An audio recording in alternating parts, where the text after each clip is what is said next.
Assalamualaikum warahmatullahi wabarakatuh. Jadi kelompok 5 akan menyampaikan tentang penyakit di usia 1-3 tahun.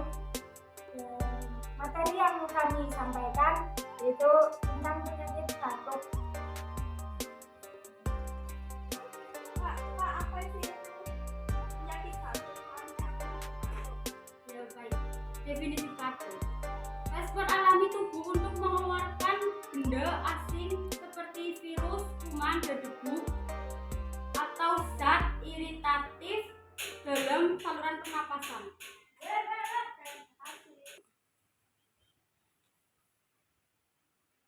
Ini sih Kak mau tanya bagaimana cara mencegah penyakit batuk dan apa saja yang terkena.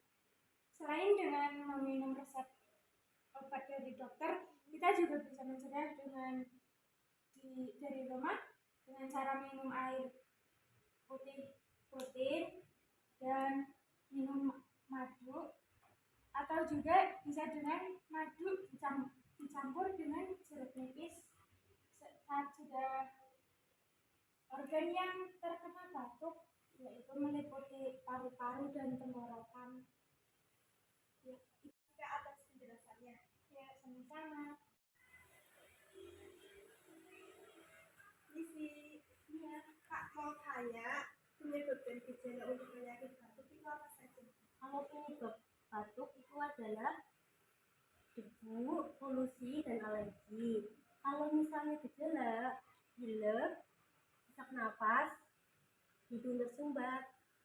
Oke, terima kasih atas penjelasannya. Sekian dari kelompok kami. Bila ada kata-kata yang kurang berkenan, mohon dimaafkan. Wabillahi taufiq wal hidayah. Wassalamualaikum warahmatullahi wabarakatuh.